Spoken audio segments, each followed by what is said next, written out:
Welcome to Real Estate in Real Time. I'm your host, Woody Zimmerman, here with Mark Skabowski of Remax Lakes. Welcome to the show. Good morning. How are you? Good morning. Doing fine. And here we are. We're in March. Oh, good Lord. Yep. And this is a time that the real estate market tends to heat up. Though it's It tends to. It's the cycle. It's the cycle. Absolutely. But off the air, we're talking about, hey, what do you want to talk about today? And you're like, random thoughts. Random thoughts by a real estate agent. And you know what? I love that. To come up with stuff every week for the show, we're trying to instruct and teach. So, that's part of what we're doing here. Right, absolutely. Things pop up, and it's like, well, we should talk about that. Yes. So it's not as structured, this is where we're going. So if it seems like we're rambling, we are. Okay, but there is no plan. But this is real life stuff. These are questions that come across your desk day in and day out. Day in and day out. So this past week, I thought, well, let's take a look at the contract, because a lot of people, we talk about home buying and selling, and HGTV has kind of turned it into Hollywood, right? Oh, yeah. To where, is it real or not? Yeah, they make it look so simple. So simple, and if you're buying a house, it is probably, it can be stressful. Mm-hmm. Part of what we're supposed to do as agents is hopefully minimize that stress. Right, yeah. Because we've done it more than once. Correct. Right? Yes. That's the whole intent. Yeah, you know what's next. Yeah. And we're guiding you through the steps in the process. But occasionally it does get stressful. Mm-hmm. And part of the reason that it gets stressful is because people don't really understand what they're signing when they sign a purchase agreement. Yeah. So, again, on HGTV, hey, well, let me flip out my phone. I'm going to call the agent and give him an offer. Yeah. And, and then we're going to negotiate back and forth verbally. Mm-hmm. And then all we're dealing with is price. Well, there's a lot more to selling a house than just price. Okay. Yes. Right? There's a lot of stuff that goes into that. Absolutely. So any agent in our community who is a member of the Board of Realtors has access to the state real estate forms. They are prepared by the state real estate attorneys. They are designed to protect not only the seller, but the buyer, to make the process smoother. That's the intent of these things. It is a legally binding contract that you are signing when you're buying a house. It's not, flip phone, right? I'm back in the day. I'd open my flip phone and I'd call up and I'd say, bip, bip, bip, bip, right. I want to offer XYZ. Let's throw out this. Yeah, let's throw a number. Yeah. Well, so the contract spells out what stays, what goes, all the terms related to the sale of the house. Mm-hmm. So my latest pet peeve is agents that will look at the seller's disclosure and say, well, on the seller's disclosure, the seller marked that the washer is not defective. The seller's disclosure form says the washer is not defective. Okay. On the purchase agreement, they won't ask for the washer. Or they assume, there's air quotes, assume that it stays with the property because on the seller's disclosure, the seller marked that it was not defective. Oh. So there is a section of the purchase agreement, first page of the contract. It spells out the address, the legal description of the property that you're buying. Right. That's the first page of the contract. What are we buying? What are we going to purchase? What are we agreeing to terms on? Spelled out on the first page. Okay. It's got the address of the property, the legal description, the county, the town, the zip code, all of those things. Mm-hmm. So then the next section of the contract talks about, here's specifically out of the language, I'm going to read it so I don't goof it up, because we typically summarize this with a buyer, but it's important that you understand what's in there. Together with any existing permanent improvements and fixtures attached. Attached. Yeah. Key word. Yes. Attached. Unless leased or excluded. So what are we talking about there? So if it is permanently affixed to the house, it should stay with the house. Mm-hmm. Okay, is there a book somewhere that says what permanently affixed means? The quick answer to that is no. Okay. There is not one. So I get asked that question a lot. Well, I've got shelving on the walls. Does the shelving have to stay? Well, it depends. Mhm. If it's in the garage and it's bolted to the wall, then yeah, I would say the shelving stays. I would assume, yeah. Okay. But what about a decorative shelf? Come on, that's a shelf. You just said in the garage it Yeah. stays, but what about a decorative shelf? Does that stay? Mhm. So, advice to sellers: take that stuff off the wall so there's not even a question. Yeah, right. Right? Or spell it out in the contract. Because even if the buyer assumes it's screwed to the wall or nailed to the wall, that it's going to stay, if you exclude it from the contract, no question.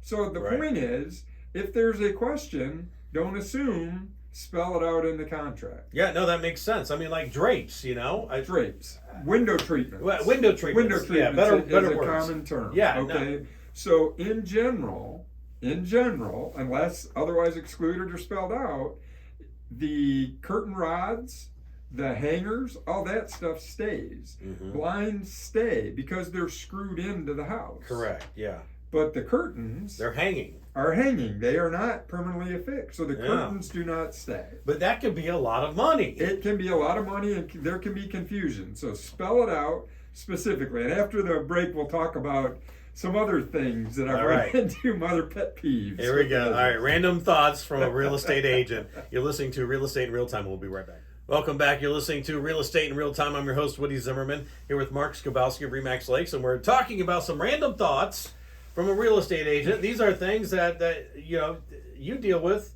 each and every week, really. I mean, You can. If the contract isn't written well, right? Yeah.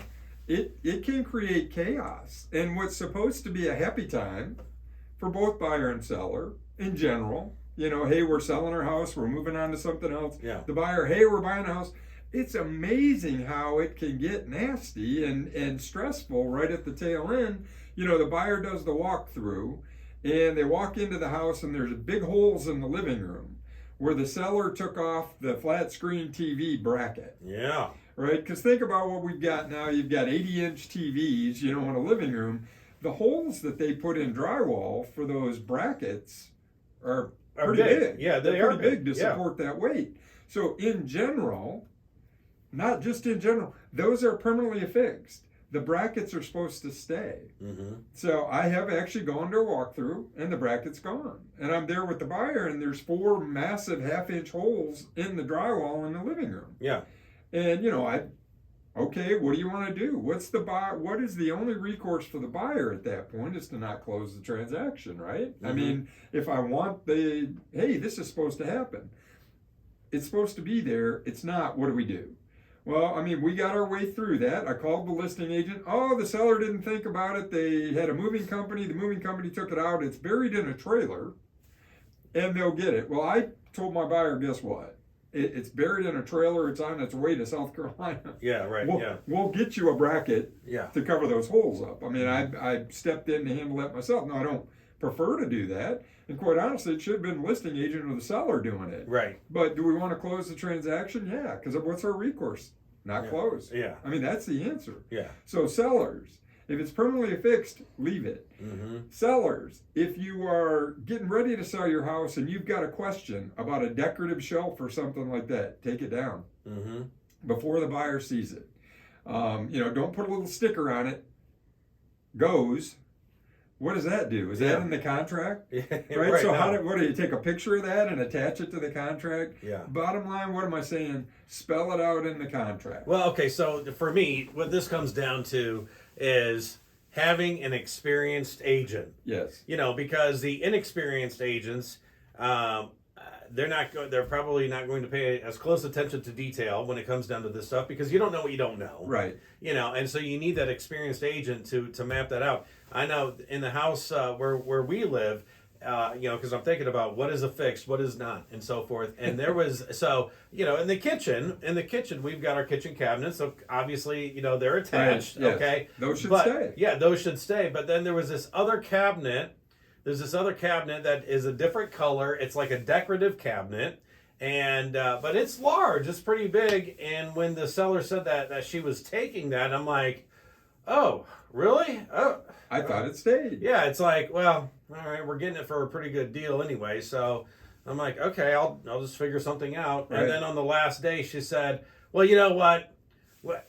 You're gonna be very happy. I'm gonna let you know we're gonna leave that. That's But gonna it was stay. a concern to you. But yeah, it was and definitely you're a concern thinking about it all along the way. Yeah, because I have this big hole in my kitchen then. Exactly. So what am I saying? If you've got a concern, make sure it's in the contract. Mm-hmm. Make sure it's spelled out. Yeah. That's the whole point. Then the question goes away. Garage shelving, while we assume it's permanently affixed Yeah. and should stay, spell it out in the contract. When you write the purchase agreement, say shelving in the garage. Right. Pretty simple. It's in the contract. That may bring it up to the seller's attention. They go, oh, well, I'm not leaving that. Mm-hmm. Okay, well then counter it back and say it's not staying. Okay, well, in the lakes area, what about piers? Oh my gosh. Absolutely. Are those permanently affixed? Are they a part of the house? I mean, I would say so, yes. They're not. You can take them in and take them Well, out. okay. Right? You But can put them in and take them out. Now, the reality is, how much use are they anywhere else?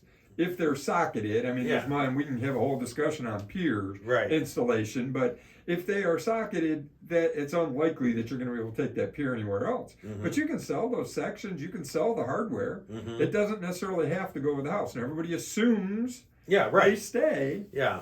but don't assume if you want those, if you're the buyer and you want those pier sections, include it in the contract. If you're a seller and you've sold those pier sections to your neighbor Mm-hmm. and you hadn't moved them yet, when you get a contract, counter it out so Yeah. that there is no question, so there's no surprise. Yeah. When the buyer does the walkthrough Yeah. just prior to closing and the pier section's gone, Yeah. what? That's supposed to stay. So Mhm. the contract spells it out. The forms that the Indiana Association of Realtors provides us it's very detailed, the things that do stay and don't stay. Mhm. Then there's a section that you can fill in the blank. Bottom line, fill in the blank. Mhm. If you're concerned about it staying, now if you don't care one way or the other, then don't care. Yeah. Don't include all that stuff. If it's there, it's there. If it's not, it's not. Yeah. But I can tell you, it's amazing the stuff that people want to argue about. In the grand scheme of things, you're buying, this largest investment you've ever made in your life, and somebody wants to argue about a $20 picture frame or Yeah, something like right. that. A shelf that's on the wall. Mhm. So, bottom line, random thoughts. Spell it out in the contract, Yeah. please. Yeah, no, that makes a lot of sense. Makes a lot of sense. I mean, swing sets, sheds. It's like now the list. Yeah, It's swing sets. That's the Yeah. other one. If it's concreted in, Yeah. it stays. It's Yes. permanently affixed. If it's Yeah. just sitting on the ground, it goes. Yeah. Yeah. Okay. All right. Very good. Good show today. It was random. Yeah, it was random, but it was good. Hey, your contact information? Sure. Website's lakes-realtors.com. Phone number is 574-834-1233. Check us out on YouTube, Real Estate in Real Time. Yeah, and if you have any questions for this guy right here, make sure you reach out, give him a call, and we'll add it to the show. So, Absolutely. All right. Thank you, Mark. You've been listening to Real Estate in Real Time. Have yourself a wonderful weekend.